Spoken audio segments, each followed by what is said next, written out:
রমজানের প্রথম রাতের যে চাঁদটা ওটা আমরা দেখব, এটা হলো আমাদের প্রথম করণীয়। দ্বিতীয় করণীয় হলো চাঁদ দেখে আমরা দোয়া করব। তিরমিজির হাদিস 3451 নম্বর হাদিস, তালহা রাদিয়াল্লাহু তাআলা আনহুর বর্ণনা। তিনি বলেন, রাসূলুল্লাহ সাল্লাল্লাহু আলাইহি সাল্লাম যখন নতুন চাঁদ দেখতেন তখন এই দোয়াটা পড়তেন, আল্লাহুম্মা আহিল্লাহু আলাইনা বিল ইয়ুমনি ওয়াল ঈমান ওয়াসসালামাতি ওয়াল ইসলাম রব্বি ওয়া রব্বুকাল্লাহ। নতুন চাঁদ দেখে এই দোয়াটা পড়া, এটা হলো 2 নাম্বার করণীয়। 3 নাম্বার করণীয়, রমজানের প্রথম রাত তারাবির সালাত আমরা আদায় করব, তারাবির নামাজ আমরা আদায় করব ইনশাআল্লাহ। তারাবির নামাজ আমরা আদায় করব। তো প্রথম রাতে তারাবির সালাত আমরা আদায় করব। সাহাবায়ে কেরামের ঐক্যমতে ইজমা হলো 20 রাকাত তারাবির সালাত আদায় করা। তো ইনশাআল্লাহ আমরা ধীরস্থির ভাবে 20 রাকাত তারাবির সালাত আদায় করব ইনশাআল্লাহ। সহিহ বুখারীর বর্ণনা 2009 নম্বর হাদিস, قال رسول الله صلى الله عليه وسلم من قام رمضان إيمانا واحتسابا غفر له ما تقدم من ذنبه।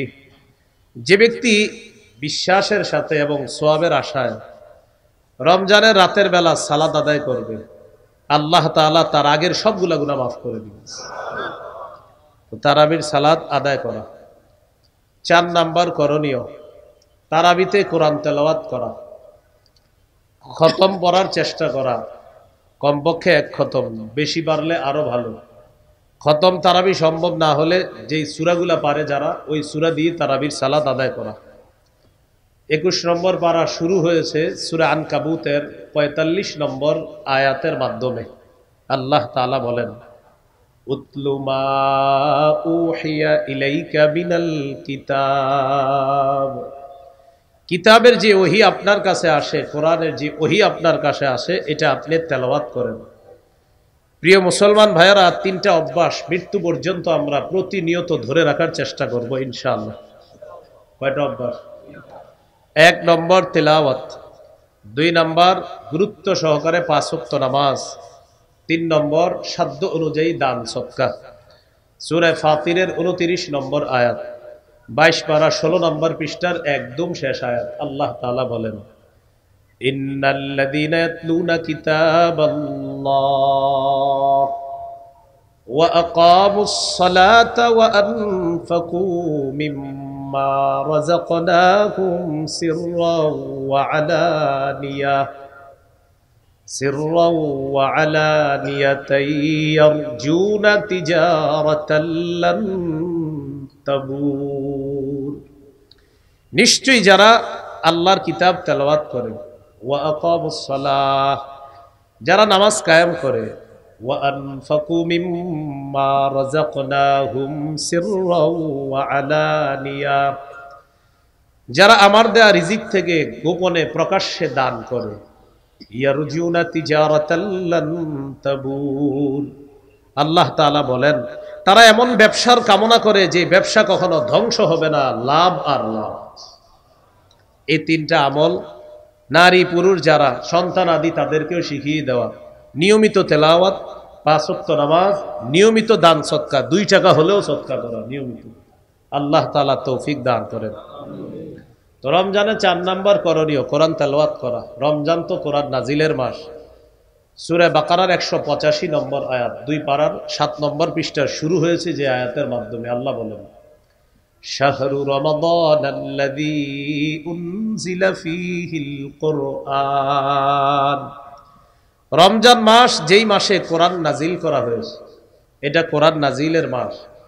সহিহ বুখারীর বর্ণনা 1902 নম্বর হাদিস, 1902, এই হাদিসের মধ্যে আছে, কানা জিবরিল আলাইহিস সালাতু ওয়াস সালাম ইয়ালকাহু কুল্লা লাইলাতিন ফি রমাদান ইয়ারিদু আলাইহিন নবী সাল্লাল্লাহু আলাইহি ওয়াসাল্লাম আল কুরআন। রমজান মাসে জিবরিল আলাইহিস সালাতু ওয়াস সালাম প্রতি রাতে নবীজির সাথে সাক্ষাৎ করতেন, আর নবীজি জিবরিল আমিনকে কোরআন প্রতিদিন জিবরিলকে শোনাইতেন। তো রমজান মাস কোরআন নাজিলের মাস, বেশি থেকে বেশি কোরআন তেলাওয়াত করার চেষ্টা করব, আল্লাহ তৌফিক দান করেন।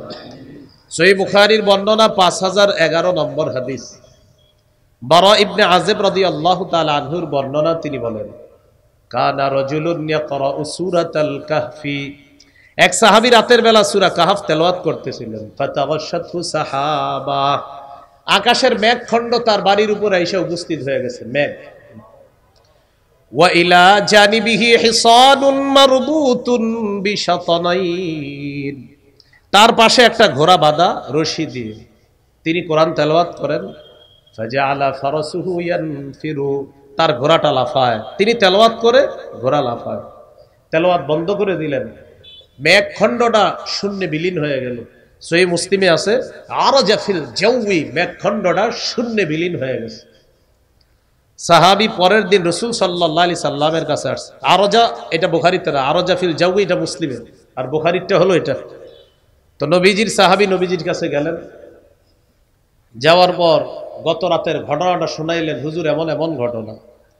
ফাকালা রাসূলুল্লাহ সাল্লাল্লাহু আলাইহি ওয়াসাল্লাম তিলকাস সাকিনাতু তানাজ্জালাত বিল কুরআন, কোরআন পড়লে সাকিনা নাজিল হয়, প্রশান্তি নাজিল হয়। গত রাতে প্রশান্তি নাজিল তো হয়েছে, আল্লাহ তোমাকে সরাসরি দেখার ব্যবস্থা করলেন। এটা ছিল প্রশান্তি, সাকিনা। আর সহিহ মুসলিমে আসছে মেঘখণ্ডের ভিতরে ছিল আমসালুস সুরুজ, এই ছোট ছোট বাতির মতো ছিল এটার ভিতরে।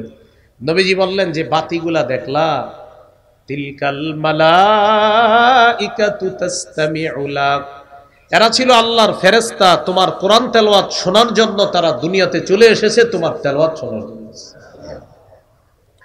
তাহলে 4 নাম্বার কোরআন তেলাওয়াত করা, 3 নাম্বার তারাবির সালাত পড়া, 4 তারাবির সালাতে কোরআন পড়া, আর সালাতের বাহিরেও বেশি থেকে বেশি কোরআন পড়ার চেষ্টা করা। আল্লাহ তৌফিক দান করেন। তিরমিজির হাদিস 2909 নম্বর হাদিস, 2909, قال رسول الله صلى الله عليه وسلم خيركم من تعلم القرآن وعلمه। রাসূলুল্লাহ সাল্লাল্লাহু আলাইহি সাল্লাম বলেন, তোমাদের মধ্যে সর্বোত্তম ওই ব্যক্তি যে কোরআন শিখে অন্যকে শিখায়, যে কোরআন শিখে অন্যকে শিখায়।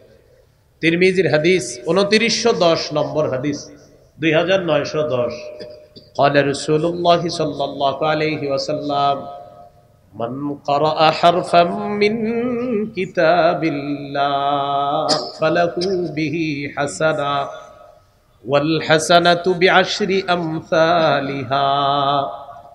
কেউ যদি কোরআনের একটি অক্ষর তেলাওয়াত করে, আল্লাহ তার আমলনামায় 10টি নেকি লিখে দেবেন। দেখেন, আমরা এই হাদিসটি শোনার পর আজকে পর্যন্ত না হইলেও 100, 200, 300, 500 মাহফিলে সুবহানাল্লাহ পড়ছি যে কোরআনের এক অক্ষর বললে কয় নাকি। আজকের আগে শুনেছেন না এই কথা, কিন্তু পড়ছেন কয়জন কোরআন? এই যে কোরআন এক অক্ষর বললে 10 নাকি, সবাই সুবহানাল্লাহ পড়ি, কিন্তু পড়া ধরছেন কয়জন? মাশাআল্লাহ। আচ্ছা, যাই হোক, তাহলে আমরা ফজিলত শুনি, কিন্তু যেই কথাটা হুজুর বললেন যেটা করলে এই দুটা করি না। আমি হুজুর ওয়াজ করলেন যে ফজরের নামাজ যে ব্যক্তি জামাতে পড়বে, মান সাল্লাল গাদাতা ফি জামাআ, যে ব্যক্তি ফজর জামাতে পড়বে, ফাকান্নামা সাল্লাল লাইলা কুল্লা, সে যেন সারা রাত নামাজ পড়বে। এখন আপনি সুবহানাল্লাহ বললেন কিন্তু ফজর পড়লেন না, তাহলে আমরা কি শিখলাম? আমরা সুবহানাল্লাহ পড়ি, এটা অবশ্যই সওয়াব, যেই কাজটা করার কথা বলা হয় এটা আমরা ধরি না। কোরআন এক অক্ষর বললে 10 নেকি, মানে কি? মানে আমি পড়বো, পড়তে হবে। আল্লাহ আমাদের সকলকে কোরআন চর্চা আমরা যেন প্রতিনিয়ত করতে পারি, আল্লাহ তৌফিক দান করেন। এই হলো 4 নাম্বার করণীয়।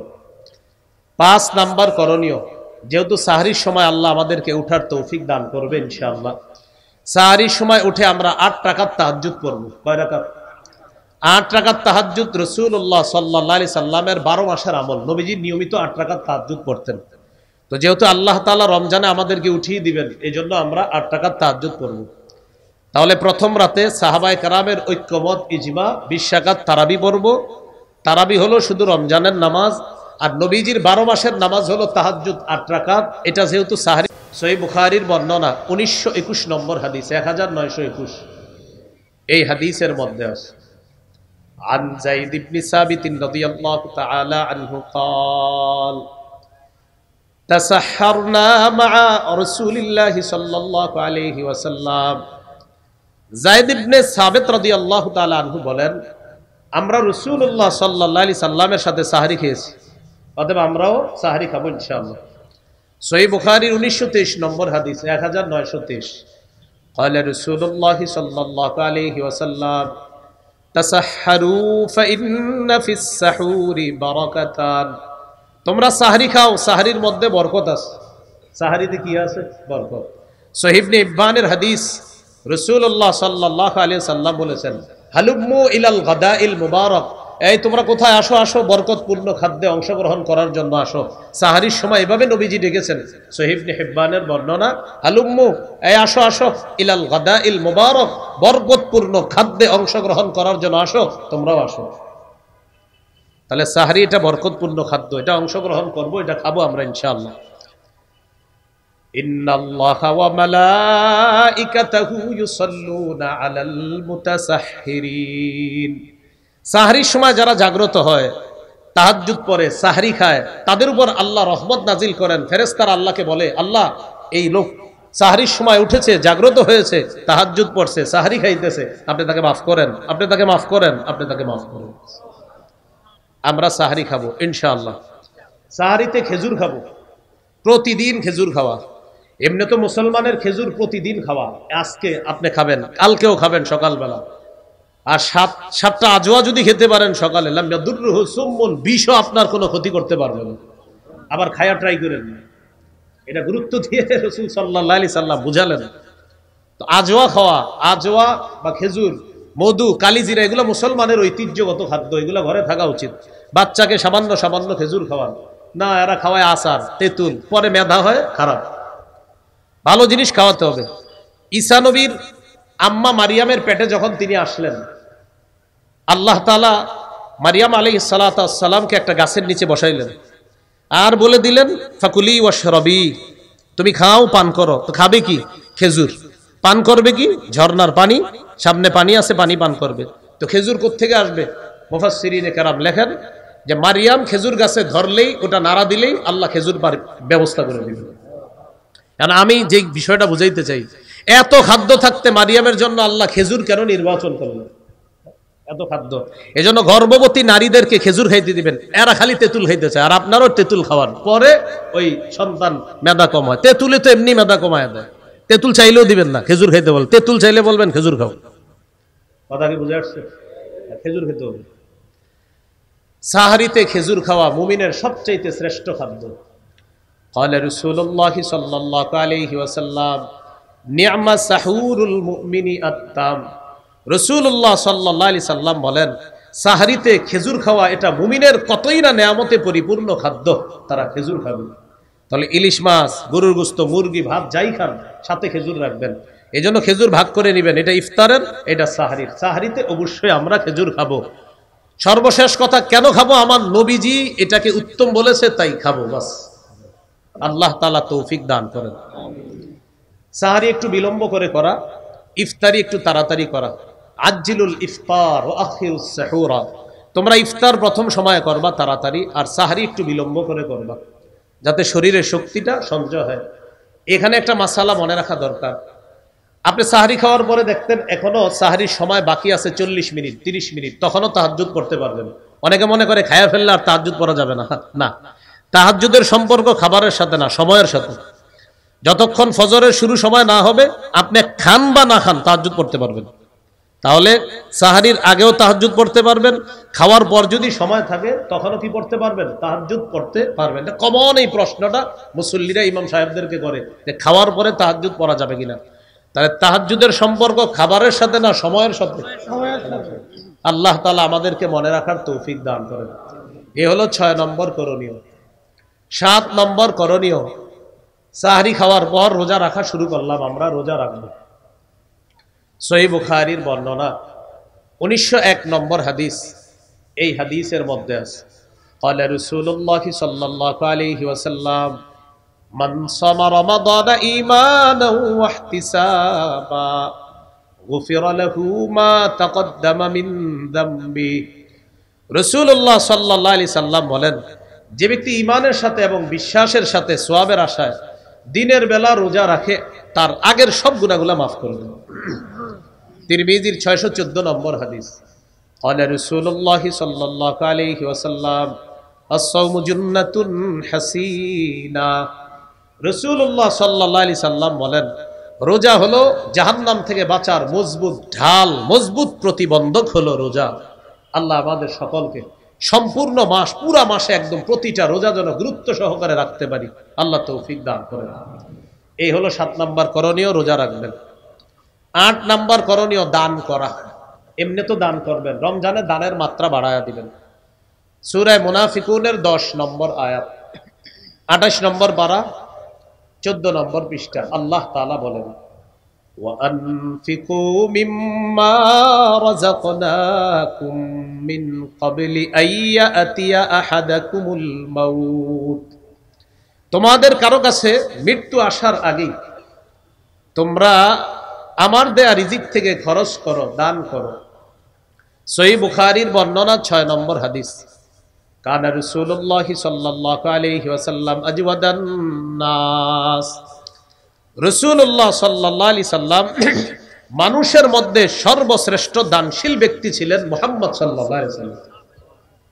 ওয়া কানা আজওয়াদা মা ইয়াকুনু ফি রমাদান হিনা ইয়ালকাহু জিবরিল রমজান মাসে রাসূলুল্লাহ সাল্লাল্লাহু আলাইহি সাল্লামের দান করার মাত্রাটা আরো বেড়ে যাইত, তিনি প্রচুর পরিমাণে দান করতেন রমজান মাসে।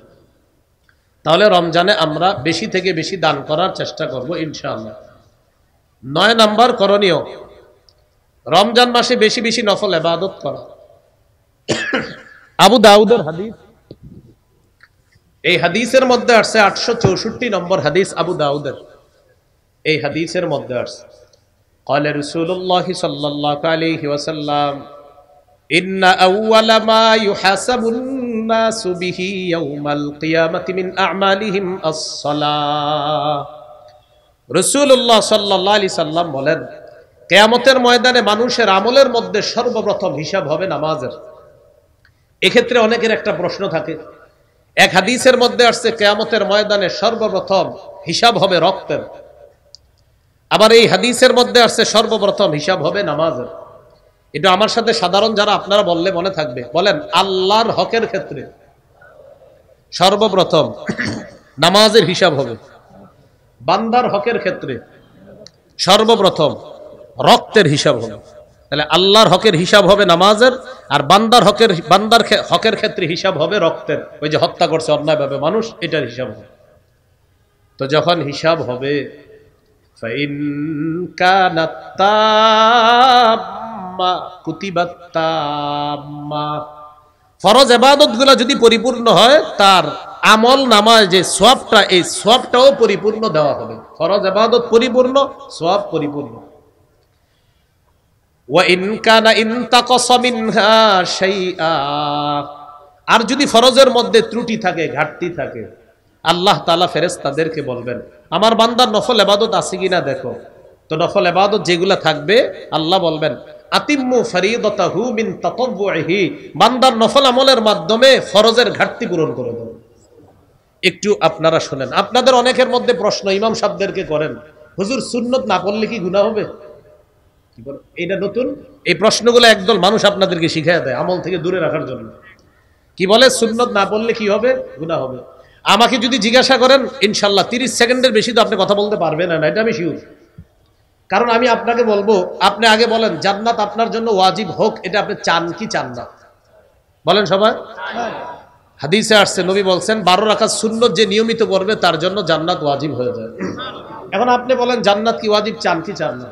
তো যে ব্যক্তি প্রশ্ন করবে, হুজুর সুন্নত না পড়লে কি সমস্যা হবে, তারে পাল্টা এটা বলবেন, নবীজি বলছেন 12 রাকাত সুন্নত পড়লে জান্নাত ওয়াজিব। আপনি বলেন জান্নাত ওয়াজিব চান, এটা কি আপনি চান আপনার জন্য জান্নাত ওয়াজিব হোক? হ্যাঁ, ভয়ে পড়ে যাবে, কি বলি, তখন বলবে হ্যাঁ আমিও চাই।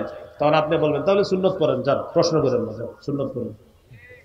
আপনারে বলবে সুন্নত না পড়লে কি গুনাহ হবে, আপনি বলবেন সুন্নত পড়লে জান্নাত ওয়াজিব হবে। আপনি কি চান জান্নাত ওয়াজিব হোক? তখন সে টেনশনে পড়ে যাবে, হ্যাঁ কমু না না কমু, না কইলে তো নাউজুবিল্লাহ কোনো মুসলমান না করতে পারে না। তখন সে বলবে হ্যাঁ আমিও চাই আমার জন্য জান্নাত ওয়াজিব হোক। তখন বলবেন যান সুন্নত পড়েন, সুন্নত পড়লে জান্নাত ওয়াজিব হোক। এই জন্য এই জাতীয় প্রশ্ন করলে আপনি পাল্টা এটা বলে ফেলবেন। আল্লাহ আমাদেরকে মনে রাখার তৌফিক দান করেন। তাহলে বলছিলাম নফলের মাধ্যমে ফরজের ঘাটতি পূরণ হবে, এটা 9 নম্বর করণীয়, প্রচুর নফল ইবাদত করব। 10 নম্বর করণীয় নেক কাজ যত বেশি করা যায়। সূরা তাগাবুনের 9 নম্বর আয়াতে আল্লাহ তাআলা বলেন ওয়া মাইয়ুমিন বিল্লাহি ওয়া ইয়ামাল সলিহা, যে ব্যক্তি আল্লাহকে বিশ্বাস করে আর নেক কাজ করে, ইউকাফির আনহু সাইয়্যাতিহি, আল্লাহ তার আগের সব গুনাহ মাফ করে দেন। ওয়া ইউদখিলহু জান্নাত, আল্লাহ তাকে এমন বাগানসমূহে প্রবেশ করাবেন, তাজরি মিন তাহতিহাল আনহার, যেই বাগানের তলদেশ দিয়ে নহরসমূহ প্রবাহিত হবে। নেক কাজ একটু আমার সাথে ওলামা হযরতরা বলা দরকার নাই, অন্যরা বলেন যে কোনো বস্তুর 3টি অংশ থাকা চাই: দেহ, আত্মা, ফলাফল। দেহ, আত্মা, ফলাফল। দেহ, ফলাফল। এবার বলেন আমল হলো দেহ, ইখলাস হলো আত্মা, ফলাফল ওজনের পাল্লায় ভারী হওয়া। তাহলে আমল হলো দেহ, আমল নামক দেহের আত্মা হলো বিশুদ্ধ নিয়ত বা ইখলাস। এইজন্য ইমাম বুখারী তার কিতাবের শুরু হাদিস আনছেন ইন্নামাল আমালু বিন্নিয়াত। এখানে তিনি দেহ আর আত্মার কথা বলছে শুরু হাদিসের মধ্যে। আমলের প্রতিদান বিশুদ্ধ নিয়তের সাথে। প্রথম হাদিসের মধ্যে আমল নামক দেহের কথা আনছেন ইমাম বুখারী, আবার আত্মার কথা আনছেন। সর্বশেষ হাদিস 7563 নম্বর হাদিস, ফাথুল বারী অনুযায়ী সিরিয়ালটা। এই হাদিসে আনছে ইমাম বুখারী সাকিলাতান ফিল মিজান।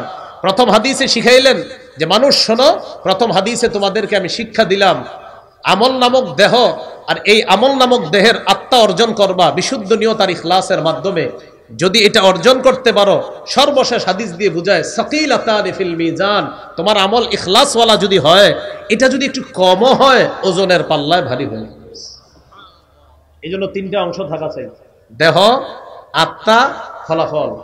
দেহ হলো আমল, আত্মা হলো ইখলাস, ফলাফল ওই ইখলাসওয়ালা আমল ওজনের পাল্লায় ভারী হয়ে যাবে।